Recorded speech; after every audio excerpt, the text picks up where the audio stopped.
Hi hello എല്ലാവർക്കും നമസ്കാരം. നമ്മളിപ്പോൾ നോക്കാൻ പോകുന്ന റീഡിങ് 4 ഡോർസ് ഓഫ് സർപ്രൈസസ് ആണ്. അതായത് 4 ഡോറുകൾ. ഇവിടെ ഡോറൊന്നുമില്ല, തള്ളി തുറന്ന് ഇങ്ങോട്ട് പോര്. ഓക്കെ, അപ്പോൾ നിങ്ങൾക്ക് ഇഷ്ടമുള്ള ഒരു പൈല് സെലക്ട് ചെയ്യുക. നിങ്ങൾക്ക് മനസ്സൊക്കെ ഒന്ന് റിലാക്സ് ചെയ്തിട്ട് മാത്രം പൈല് സെലക്ട് ചെയ്യുക. ഓക്കെ, അപ്പോൾ നമുക്ക് ആദ്യം കാർഡ് എടുത്തൊന്ന് വെക്കാം.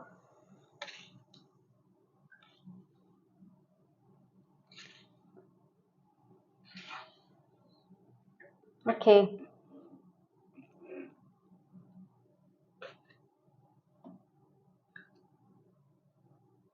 ഇതിൻ്റെ അടിയിൽ നിന്ന് ഒരെണ്ണം കൊടുക്കണം. വേണ്ട, ഇതന്നെ മതി. ഓക്കെ, അപ്പോൾ നിങ്ങൾക്ക് ഇഷ്ടമുള്ള ഒരെണ്ണം സെലക്ട് ചെയ്തെന്ന് വിചാരിക്കുന്നു. ഇനി ഇത് വെച്ച് കഴിഞ്ഞിട്ട് മാറ്റാൻ നിൽക്കണ്ട. ആദ്യത്തെ തന്നെ നിങ്ങൾ ഒരെണ്ണം മനസ്സിലാക്കി കണ്ടിട്ടുണ്ടാവുമല്ലോ, അത് തന്നെ എടുക്കാം. അപ്പം നമുക്ക് പിങ്കിൻ്റെ റീഡിങ്ങിലോട്ട് പോവാം. No need to worry the world. നിങ്ങൾ ഇപ്പോൾ നിൽക്കുന്ന സാഹചര്യത്തിൽ നിങ്ങൾ വറി ചെയ്യേണ്ട കാര്യമില്ല. കാരണം നിങ്ങളുടെ കൂടെ ഒരു ഏഞ്ചൽ പ്രൊട്ടക്ഷൻ, ഒരു ഡിവൈൻ പ്രൊട്ടക്ഷൻ അല്ലെങ്കിൽ ഒരു പോസിറ്റീവ് എനർജി ഉണ്ട്. നിങ്ങൾ എവിടെയെങ്കിലും പോകാൻ ആഗ്രഹിക്കുന്നുണ്ടെങ്കിലോ, നിങ്ങളിപ്പോൾ എബ്രോഡ് പോകാൻ ആഗ്രഹിക്കുന്നവരാണെങ്കിലോ, എബ്രോഡ് നിൽക്കുന്നവർ നാട്ടിൽ വരാൻ ആഗ്രഹിക്കുന്നവരാണെങ്കിലോ, നിങ്ങളുടെ കുടുംബത്തിൽ ഉള്ള ആർക്കെങ്കിലും അല്ലെങ്കിൽ നിങ്ങൾക്കോ വിസ കാര്യങ്ങൾ കിട്ടാനാണെന്നുണ്ടെങ്കിലോ വളരെ പോസിറ്റീവായിട്ടുള്ള ഒരു ടൈമാണ്. അതിൻ്റെ പേരും പറഞ്ഞ് വെറുതെ വിഷമിക്കാതിരിക്കുക. ഓക്കെ, നിങ്ങൾ ട്രാവൽ ചെയ്ത് ഏതെങ്കിലും ഒരു പർട്ടിക്കുലർ വ്യക്തിയെ മീറ്റ് ചെയ്യാൻ ഉദ്ദേശിക്കുന്നുണ്ടെങ്കിലോ, അല്ലെങ്കിൽ ട്രാവലിങ്ങിൽ കൂടി നിങ്ങൾക്ക് ഏതെങ്കിലും ഒരു പോസിറ്റീവായിട്ടുള്ള ഒരു കാര്യങ്ങൾ കിട്ടാനുണ്ട്, അല്ലെങ്കിൽ നിങ്ങളെ ഏതെങ്കിലും ഒരു പോസിറ്റീവായിട്ടുള്ള നിങ്ങൾക്ക് സന്തോഷം തരുന്ന ഒരു പർട്ടിക്കുലർ സിറ്റുവേഷൻ അല്ലെങ്കിൽ ഒരു പർട്ടിക്കുലർ വ്യക്തി നിങ്ങളെ കാണാൻ ആഗ്രഹിക്കുന്നുണ്ട്. ഓക്കെ, അതുകൊണ്ട് നിങ്ങൾ നെഗറ്റീവായിട്ടുള്ള തോട്ട്സ്, ഫീലിങ്സ് എല്ലാം മാറ്റി പോസിറ്റീവായിട്ടുള്ള കാര്യങ്ങളിലോട്ടൊക്കെ വരിക. ഓക്കെ, അപ്പോൾ നമുക്ക് ചുവപ്പ്, റെഡ്, റീകൺസിഡർ. മോനെ, ഇത് ഞാൻ പറഞ്ഞുതരാം.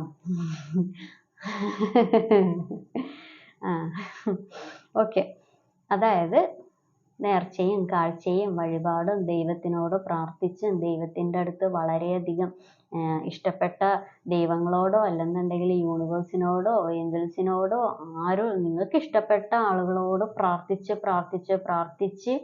ഒരു പർട്ടിക്കുലർ വ്യക്തിയെ അല്ലെങ്കിൽ നിങ്ങൾക്ക് പാസ്റ്റ് ലൈഫിൽ, അതായത് പാസ്റ്റ് എനർജിയിൽ ഉണ്ടായിരുന്ന ഒരു പർട്ടിക്കുലർ നിങ്ങളെ വിട്ട് പിരിഞ്ഞു പോയതായിരിക്കും, അല്ലെങ്കിൽ സ്വാഭാവികമായിട്ട് നിങ്ങളുടെ അടുത്തുനിന്ന് എന്തെങ്കിലും വഴക്കിട്ട് ബഹളമൊക്കെ ഉണ്ടാക്കി പോയ ടീമൊക്കെ ആയിരിക്കാം.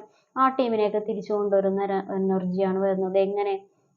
അതായത് നിങ്ങൾ ദൈവത്തിൻ്റെ അടുത്തും കരഞ്ഞും ബഹളം ഉണ്ടാക്കിയൊക്കെ കൊണ്ടുവരുന്ന എനർജിയാണ് കാണുന്നത്. ഓക്കെ, ബ്ലൂ, നീലക്കാർ. കോംപ്രമൈസ്. ഓക്കെ, അതെ, വഴക്കിട്ട് ഇരിക്കുകയാണെന്നുണ്ടെങ്കിലും കോംപ്രമൈസ് ചെയ്യേണ്ട കാര്യങ്ങളിൽ കോംപ്രമൈസ് ചെയ്യുക. അല്ലാതെ ഞാൻ പറയുന്നതാണ് കാര്യങ്ങൾ, ഞാൻ പറയുന്നത് എല്ലാം അങ്ങനെയാണ്, അവർ പറയുന്നത് മാത്രം അങ്ങനെയാണ്, ഇവർ പറയുന്നത് മാത്രം ഇങ്ങനെയാണ്. നമ്മൾ കോംപ്രമൈസ് ചെയ്യേണ്ട കാര്യങ്ങളിൽ കോംപ്രമൈസ് ചെയ്യാൻ ആയിട്ട് ശ്രമിക്കുക. കാരണം നിങ്ങളുടെ അടുത്തോട്ട് വരുന്നത് നിങ്ങൾക്ക് സോൾ കണക്ഷൻ ഫീൽ ചെയ്യുന്ന, അല്ലെങ്കിൽ നിങ്ങൾക്ക് നിങ്ങളുടെ സോൾമേറ്റ് ആണെന്ന് ഫീൽ ചെയ്തിട്ടുള്ള ഒരു വ്യക്തിയാണ്. ഓക്കെ, അപ്പം നമ്മൾ കുറച്ച് കാര്യങ്ങളിൽ ഫൊർഗീവ് ചെയ്യുക, സിറ്റുവേഷൻസ് ഒക്കെ അണ്ടർസ്റ്റാൻഡ് ചെയ്യാൻ ശ്രമിക്കുക, വിഷമങ്ങളും ദുരിതങ്ങളും ദുഃഖങ്ങളൊക്കെ മാറ്റുക. അതായത് നമ്മളുടെ കയ്യിൽ തന്നെ എല്ലാ വിഷമങ്ങളും എല്ലാ ദുരിതങ്ങൾക്കും കുറേയൊക്കെ ആൻസർ നമ്മളുടെ കയ്യിൽ തന്നെ ഉണ്ട്. അപ്പോൾ അതൊക്കെ ഒന്ന് ശ്രദ്ധിക്കുക. ഓക്കെ, ഇനി യെല്ലോ വരാൻ ബുദ്ധിമുട്ടാണല്ലോ. Yellow. Okay, within the next few weeks, അതായത് നിങ്ങൾ എന്തെങ്കിലും ഒരു കാര്യം വിചാരിക്കുകയാണെന്നുണ്ടെങ്കിൽ, അല്ലെങ്കിൽ നിങ്ങൾ എന്തെങ്കിലും നിങ്ങൾക്ക് മനസ്സിനും ശരീരത്തിനും സന്തോഷം തരുന്ന ഒരു കാര്യം നിങ്ങൾ വളരെ കാലമായിട്ട് ആഗ്രഹിച്ചുകൊണ്ടിരിക്കുന്നുണ്ട്. ഒന്നല്ലെങ്കിൽ ഒരു വ്യക്തിനെ ആയിരിക്കാം, അല്ലാന്നുണ്ടെങ്കിൽ നിങ്ങൾക്കൊരു ജോലി ആയിരിക്കാം, അല്ലെങ്കിൽ പുതിയതായിട്ട് എന്തെങ്കിലും തുടങ്ങാനായിരിക്കാം. നിങ്ങൾ അത് ഇപ്പോൾ നിങ്ങളിത് ഈ വീഡിയോ കാണുന്ന ആ സമയം തൊട്ട് within the next few weeks, അതായത് വളരെ കുറച്ച് ആഴ്ചകൾ കൊണ്ട് നിങ്ങൾ എന്തിനെയാണോ ആകർഷിച്ചു വരുത്തുന്നത് അതിനെ കൊണ്ട് നിങ്ങൾക്ക് ജീവിതത്തിൽ സുഖവും സമാധാനവും സന്തോഷവും, നിങ്ങൾ വളരെയധികം എന്താ പറയുക, ഒരു സമാധാനത്തിലും ഒരു അൾട്ടിമേറ്റ് ആയിട്ട് ഞാനത് നേടി, എനിക്കതുകൊണ്ട് സന്തോഷിക്കാൻ പറ്റുന്നു, ഞാൻ എല്ലാ കാര്യത്തിലും സന്തോഷിക്കുന്നു, ഞാൻ അതുകൊണ്ട് സംതൃപ്തനാണ് എന്നുള്ള ഒരു എനർജിയാണ് ഉണ്ടായിരിക്കുന്നത്. ഓക്കെ, അത് തന്നെയാണ് നിങ്ങളുടെ അടുത്തോട്ട് വരുന്നത്. ഓക്കെ, എല്ലാവർക്കും എൻ്റെ ഈ കുഞ്ഞു വീഡിയോ ഇഷ്ടപ്പെട്ടെന്ന് കരുതുന്നു. എല്ലാവർക്കും നല്ലൊരു ദിവസം ആശംസിക്കുന്നു. Have A good day. Thank you.